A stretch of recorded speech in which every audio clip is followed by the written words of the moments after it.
मैं आज से 17 साल पहले 1999 में सियाचिन में आया था।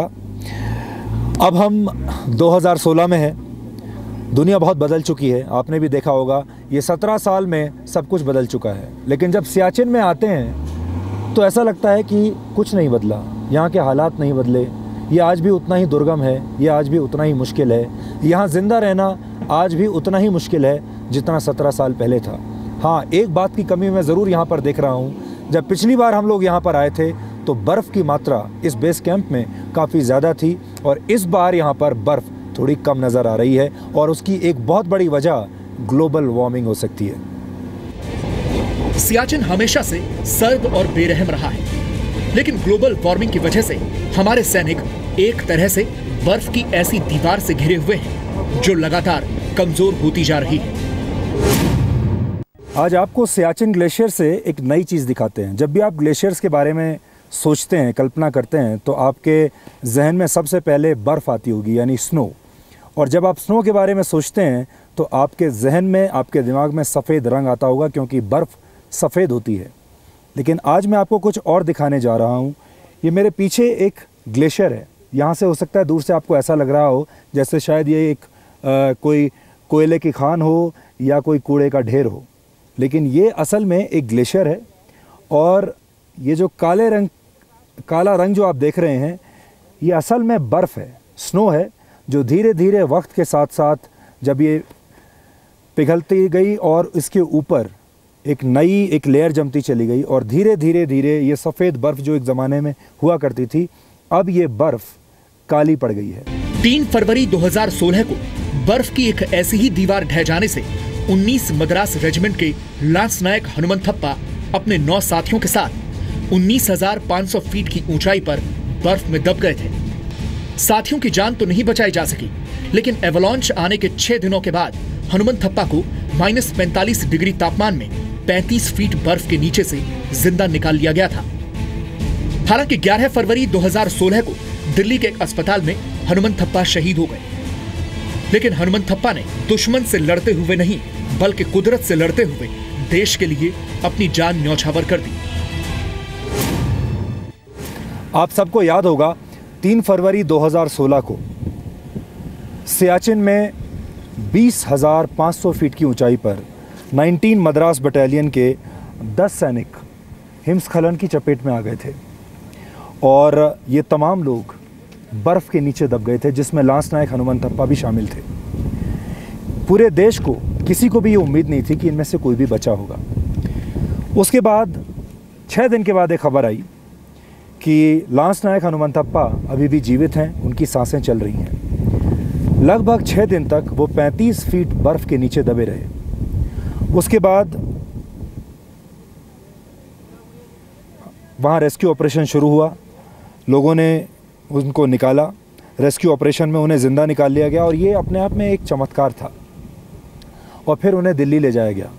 आपको ये भी याद होगा, जब हनुमंथप्पा दिल्ली में आर्मी के अस्पताल में जब उनका इलाज चल रहा था, उनसे कुछ ही किलोमीटर दूर दिल्ली के JNU में देश विरोधी नारे लग रहे थे।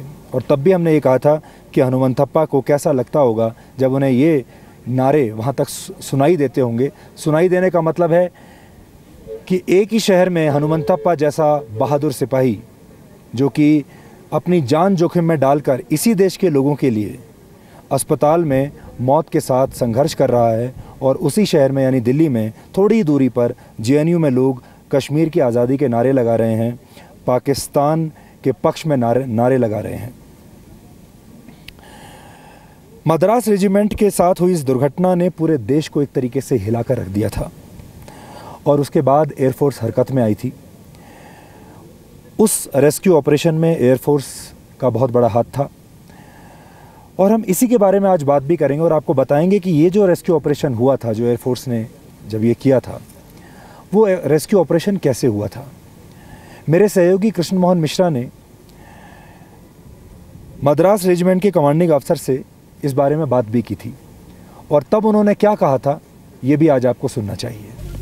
अभी पीछे ये देखा गया कि ग्लोबल वार्मिंग या जो पूरी दुनिया में टेम्परेचर बढ़ रहा है, उसकी वजह से सियाचिन ग्लेशियर में फ़र्क आ रहा है। इससे वहाँ जो तैनात फौज है उसके लिए खतरे बढ़ रहे हैं क्या? हाँ जी, अगर हम पिछले कुछ सालों को जो डाटा देखते हैं तो जो एवरेज एवलांच को जो फ्रीक्वेंसी है वो बढ़ गई है ग्लेशियर रीजन में। तो इसमें चंद एक कारण है। सबसे मुख्य कारण तो इसको हम समझते हैं कि टेम्परेचर को बढ़ना। पिछले 5 साल का अगर हमने एनालिसिस करते हैं तो उसमें पाया है कि जो एवरेज मिनिमम टेम्परेचर है वो तकरीबन -10 डिग्री और average maximum temperature 2 degree Celsius overall जो टेम्परेचर है 12.5 डिग्री सेल्सियस का राइज हुआ है। वायुसेना की 114 HU यानी हेलीकॉप्टर यूनिट ने लांस नायक हनुमंथप्पा की जान बचाने के लिए 300 सॉर्टीज की थी। इतनी ऊंचाई पर जिंदगियां बचाने के लिए अपनी जान जोखिम में डालने वाली भारतीय वायुसेना दुनिया की एक अकेली ऐसी वायुसेना है। सियाचिन में आज भी हेलीकॉप्टर को लैंड कराना आसान काम नहीं है, लेकिन क्या आप जानते हैं कि पहली बार एक हेलीकॉप्टर लैंडिंग सियाचिन में कब हुई थी? पहली बार एक हेलीकॉप्टर सियाचिन में 1978 में लैंड किया था और तब 114 HU जो कि यहाँ ऑपरेट करते हैं हेलीकॉप्टर्स को, उनका पहला हेलीकॉप्टर था जो यहाँ लैंड किया था। और तब से लेकर अब तक 114 HU के हेलीकॉप्टर्स और उनके पायलट्स लगातार इस मुश्किल जगह पर, इस टेरेन पर लगातार काम कर रहे हैं। और अब हर रोज़ बहुत सारी सॉर्टीज़ होती हैं, बहुत सारे ऑपरेशंस यहाँ पर होते हैं। इसके बारे में बात करने के लिए हमारे साथ हैं एस रमेश जो कि CEO हैं 114 HU के। उनसे हम पूछते हैं, लेकिन हम आपसे ये जानना चाहते हैं what are the challenges, what are the skills involved. और अगर आप 20,000 फीट पर हेलीकॉप्टर उतार रहे हैं तो मेरे ख्याल से ये सबसे हाईएस्ट, दुनिया का सबसे ऊंचा हेलीपैड होगा जहां आपने हेलीकॉप्टर को उतारा है। हाँ जी, 20,000 फुट पे जो 2-3 हेलीपैड्स है, they are the highest helipads in the world and flying in Siachen I can say that is the most challenging flying for any helicopter pilot not only in India but in the world. जिस वक्त हम हिमालय की ऊंचाइयों पर अदम्य साहस का परिचय देने वाली भारतीय सेना और वायुसेना की तस्वीरें रिकॉर्ड कर रहे थे, उसी वक्त वायुसेना की 114 हेलीकॉप्टर यूनिट एक विदेशी पर्यटक की जान बचाने में जुटी थी। सबसे पहली आपको जानकारी कब मिली, अगर आप हिंदी में बता सकें? कल शाम को 4:30 बजे पहली बार ये इन्फॉर्मेशन हमको मिला कि एक ब्रिटिश नेशनल पेंसिला के पास है और वो ब्रेन हैमरेज से ही सफरिंग एंड हमको वहाँ से उनको रेस्क्यू करना था। तो आपने पहली कोशिश कल ही की? 16:27 was the right time when we got and 16:40 we were airborne. Okay. So हम सब ये कोशिश करते हैं विदिन आधे घंटे के अंदर एयरबॉर्न हो जाएं। वो जगह बिल्कुल सीधे हिलॉक के नीचे थी, ये सबसे बड़ी परेशानी आ रही थी आपके सामने?